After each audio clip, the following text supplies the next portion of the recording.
ada satu ayat yang terkenal dari Yohanes 8 ayat 32, kebenaran yang memerdekakan di bahasa Inggris ini, ya, the truth will set you free. Kebenaran itu akan memerdekakan kamu atau membuat kamu merdeka. Kebenaran ini, the truth dalam bahasa aslinya itu kata yang sama yang digunakan juga oleh Yesus ketika dia berdoa di taman di Getsemani sebelum dia ditangkap. Di Yohanes 17 ayat 17 dia berkata, firman-Mu adalah kebenaran. Ya, firman-Mu adalah kebenaran. Jadi kebenaran yang adalah firman Tuhan itu punya kemampuan untuk membuat kita merdeka, terlepas dari segala macam ikatan. Nanti kita akan lihat ya lebih detail. Tapi coba kita baca dulu ayatnya ini. Yohanes 8 dari ayat 31 lalu ayat 32. Maka katanya kepada orang-orang Yahudi yang percaya kepadanya, jikalau kamu tetap dalam firman-Ku, kamu benar-benar adalah murid-Ku, dan kamu akan mengetahui kebenaran, dan kebenaran itu akan memerdekakan kamu. Jadi ini kebenaran yang memerdekakan itu ada prosesnya. Bagaimana sampai kebenaran itu bisa membuat kita merdeka, ya. Proses pertama itu dimulai dengan dikatakan di sini, maka katanya kepada orang-orang Yahudi yang percaya kepadanya. Kalau saya terjemahkan dalam situasi ya atau kondisi yang kita sekarang ada ini, saya bisa katakan Yesus berkata kepada orang-orang Kristen ya yang percaya kepada Dia. Jadi ini dia bicara pada lingkungan yang terbatas. Tapi bukan hanya lingkungan yang terbatas ya. Kalau di sini orang-orang Yahudi, kalau saya terjemahkan lingkungan orang-orang gereja ya, karena Alkitab ini kan dibaca oleh kita ya, orang Kristen yang ada di gereja. Tidak cukup hanya itu, tapi percaya kepada Dia. Itu langkah awal yang perlu ada ya. Waktu kita baca firman, karena kan banyak sekali ya teaching, banyak sekali gereja pun kan punya berbagai doktrin ya, hal-hal yang dipercaya, dan sebagian itu bisa berbeda ya. Tapi yang penting kita percaya pada Yesus dulu, itu yang pertama ya. Lalu karena kita percaya kepada Tuhan Yesus, ada Roh Kudus yang masuk dalam hati kita.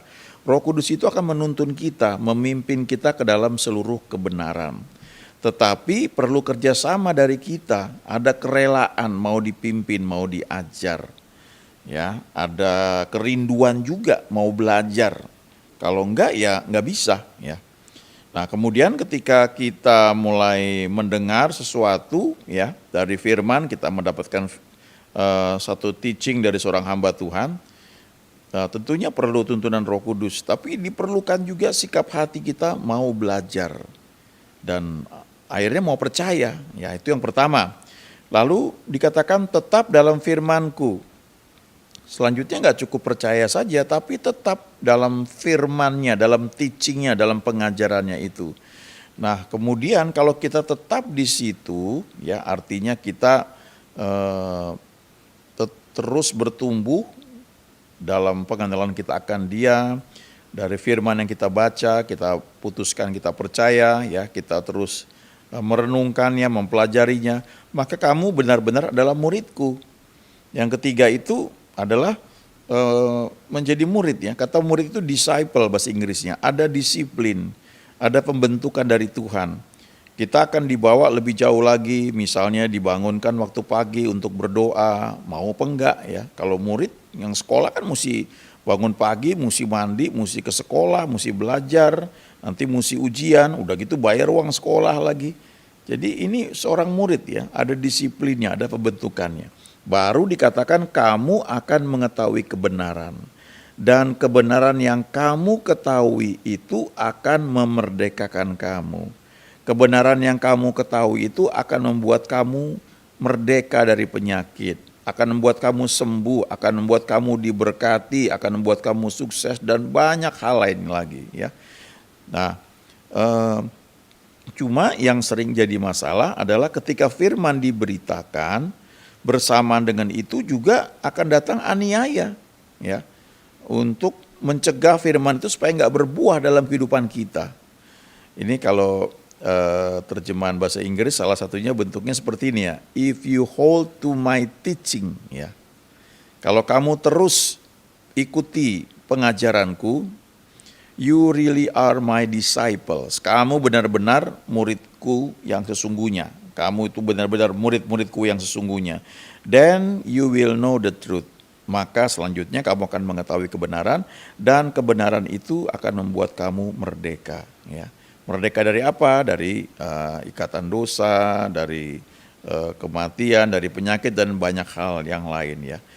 Nah, waktu kita mendengar firman diberitakan, keputusan untuk percaya itu ada pada kita. Ya, misalnya begini, ya. Dulu zaman sekian, udah cukup lama saya kira, ya, udah 40 tahun yang lalu, ya. Itu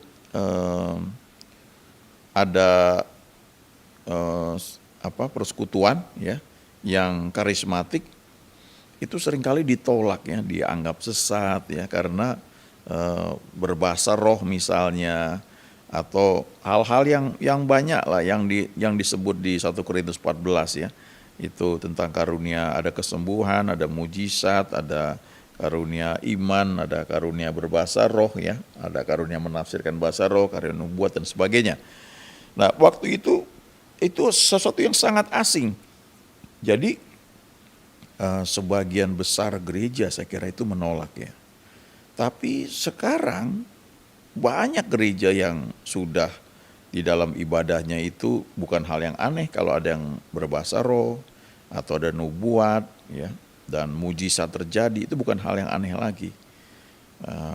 Tapi sekian tahun yang lalu kalau kita berbahasa roh, ya, itu dianggap sesat, ya. Jadi beberapa orang yang mungkin mengalami kepenuhan Roh Kudus lalu mulai berkata-kata dengan bahasa roh, itu menikmati sukacitanya. Tapi kemudian karena berada di lingkungan yang menolak bahasa roh itu, ya, akhirnya dia lama-lama mulai pudar.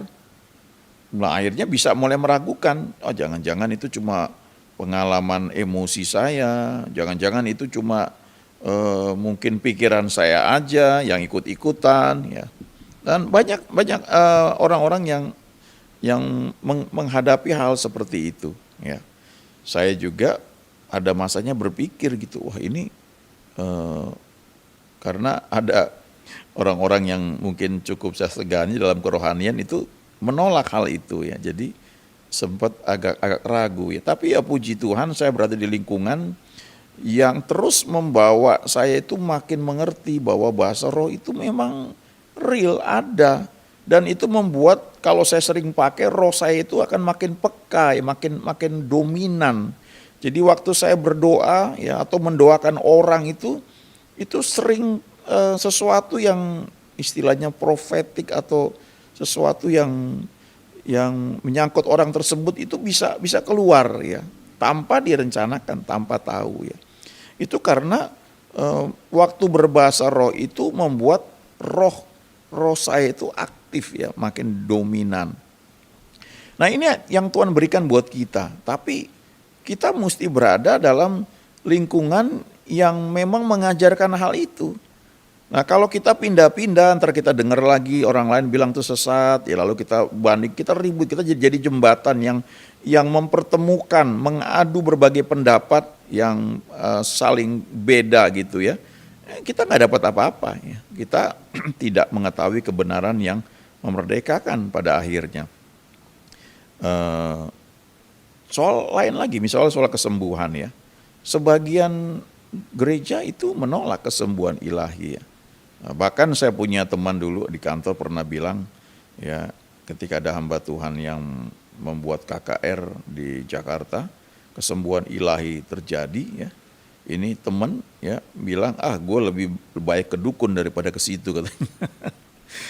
Begitu, saya nggak ngerti juga bisa seperti itu, ya. Tapi artinya begini loh, teaching itu perlu, ya. Kalau teachingnya itu salah yang kita terima, ya, iman kita terbentuknya salah, ya, tidak seperti yang seharusnya.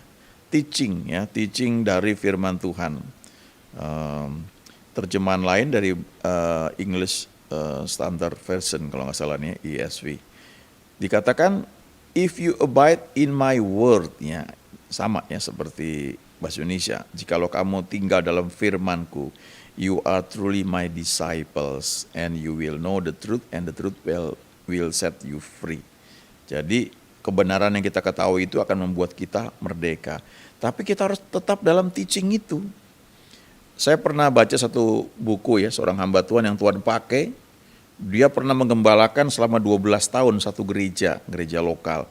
Dan selama 12 tahun itu tidak satupun jemaatnya yang meninggal karena sakit. Karena memang hamba Tuhan ini mengajarkan mengenai kesembuhan ilahi. Jadi kalau ada orang sakit didoain, orang itu sembuh. Kalau enggak sembuh di konseling, didoain, di konseling, akhirnya sembuh. Ya kadang-kadang butuh waktu beberapa hari atau beberapa minggu, bahkan dia bilang ada yang pernah sampai 4 tahun. Ada hamba Tuhan yang saat ini pelayanannya gede sekali, dia cerita bahwa rupanya dia pernah kena kanker ya, semacam daging tumbuh gitu di telinganya, yang kelihatan oleh banyak orang dan itu mengeluarkan darah. Dan waktu dia berdoa, dia percaya itu sudah sembuh, oleh bilur-bilur Yesus itu sudah sembuh ya. Dia akui terus ya, dia tidak pedulikan apa kata orang tentang telinganya itu. Dan satu ketika dia hadir di satu acara kebaktian, ada hamba Tuhan lain yang datang dan dia didoain. Dan waktu hamba Tuhan ini doain, itu dipegang telinganya, ya darahnya tuh masih ada ya, masih suka netes kayaknya begitu ya. Tapi enggak sampai seminggu ya, setelah didoain itu kanker itu hilang tanpa ke dokter ya. Dan total dari hamba Tuhan ini berdoa sampai dia tuh sembuh ya, mengalami kesembuhan, itu 6 tahun ya. Jadi selama 6 tahun itu dia tetap percaya dalam firman Tuhan, ya abide in God's word ya, tetap tinggal dalam firman-Nya yang mengatakan bahwa oleh bilur-bilur Yesus aku sudah sembuh. Dia pegang itu dan itu butuh waktu 6 tahun. Ada hamba Tuhan lain namanya Smith Wigglesworth ya. Itu dia pelayanannya kesembuhan ilahi, mujizat luar biasa, orang mati dibangkitkan ya. Dia sendiri meninggal pada usia 87 tahun tanpa sakit ya. Dia termasuk orang yang finishing well ya. Nah kemudian dia itu pernah kena serangan batu ginjal ya. Dan dia nggak mau dioperasi ya. Ini kesaksian ya, jangan ditiru mentah-mentah. Tapi ini memang dia pegang iman, dia bilang oleh bilur-bilur Yesus saya sudah sembuh. Dia tetap pegang itu. Dan butuh waktu 4 tahun sampai batu-batu ginjal itu keluar sendiri tanpa operasi. Tapi selama 4 tahun itu dia KKR, dia doain orang sakit, orang-orang sembuh. Sementara ketika dia kembali ke hotel, dia merintih di kamar, ya, dan pakaian dalamnya itu berdarah karena dia menahan sakit luar biasa. Dan setelah 4 tahun dia sembuh. Ya. Nah tentu tiap orang berbeda ya pertandingannya. Tapi yang saya mau bilang adalah ini, if you abide in my teaching, if you abide in my word, itu yang perlu. Nah ini hamba Tuhan yang saya bilang tadi yang 12 tahun dia melayani sebagai gembala satu gereja lokal dan tidak satu jemaatnya yang dia gembalakan itu meninggal karena sakit ya. Dia ini cerita satu ketika ada orang yang pernah kena penyakit yang dokter udah angkat tangan ya. Kemudian dia pergi ke satu hamba Tuhan, kalau nggak salah Maria Woodward Ether ya, itu hamba Tuhan wanita yang melayani kesembuhan ilahi. Lalu ketika didoakan orang ini sembuh ya, sembuh. Habis itu dia ikut kebaktian di gereja di mana hamba Tuhan yang mendoakan dia sampai dia sembuh ini melayani. Dia ada di situ terus dan dia tetap sehat, penyakit itu nggak pernah nyerang dia kembali. Kemudian dia mesti pindah ke kota lain dan dia cari cabang gereja yang digembalakan hamba Tuhan tersebut, ya nggak ada. Akhirnya dia kebaktian di gereja lain, ya tetap menyembah Tuhan Yesus, tetapi gereja yang dia ikuti ini tidak mengajarkan kesembuhan ilahi dan cenderung tidak percaya pada mujizat. Ya. Akhirnya setelah beberapa lama penyakit itu nyerang dia lagi dan dia cari hamba Tuhan untuk minta didoakan, nggak ada yang sembuh. Ya, dia nggak ada yang bisa menyembuhkan. Ya, dia pergi lagi minta didoain banyak hamba Tuhan, tetap nggak sembuh. Akhirnya dia datang ke hamba Tuhan ini lagi di gereja tempat dia dulu disembuhkan ya. Didoain lagi sama hamba Tuhan itu, tapi nggak sembuh ya. Dia bingung juga, kok nggak sembuh ya? Dia bilang, itu sudah banyak hamba Tuhan. Nah kemudian dia hadir di satu acara semacam KKR ya, tapi ini sifatnya teaching ya. Dari hamba Tuhan yang saya ceritakan tadi, yang 12 tahun menggembalakan dan tidak satu jemaatnya pun meninggal karena sakit.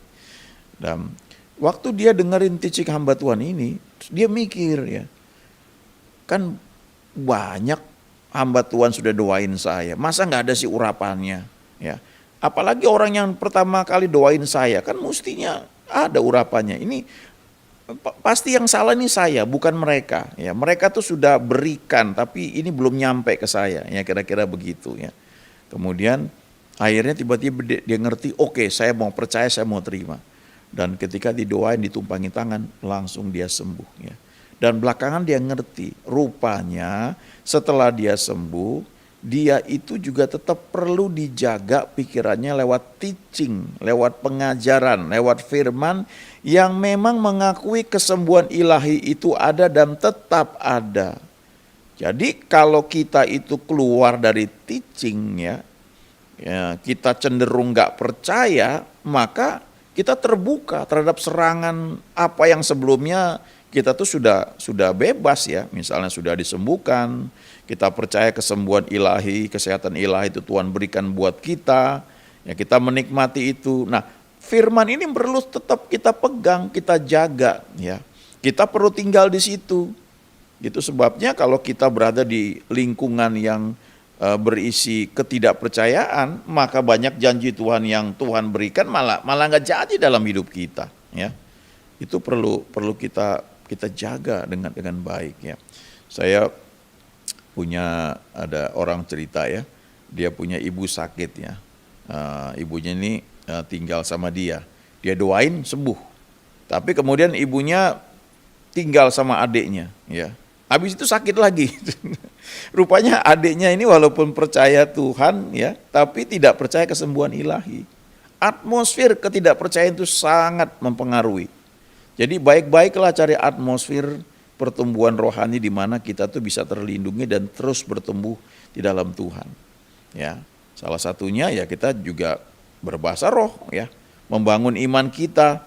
Dan carilah lingkungan yang mendukung, yang mengerti, yang menerima, yang mengakui bahwa memang bahasa roh itu adalah salah satu karunia roh yang Tuhan berikan dan sampai sekarang masih ada. Ya. Sebagian gereja itu menolak, ya enggak apa-apa. Yang penting terima Tuhan Yesus kan tetap anak-anak Allah ya. Cuma apakah kita menerima semua yang Tuhan janjikan di muka bumi ini? Nah itu hal yang beda. Ya. Tuhan janjikan keselamatan itu kan bukan hanya nanti ya waktu kita ketemu dia, tapi sekarang di dunia ini juga itu janji yang dia berikan juga ya. Kalau orang meninggalkan hartanya yang segalanya untuk ikut aku, maka orang itu akan memperoleh hidup yang kekal. Tapi pada masa ini juga akan memperoleh hasil 100 kali lipat sekalipun ada aniaya. Nah aniaya itu yang menolak, yang menyerang apa yang kita percaya. Ingat baik-baik ya, the truth will set you free.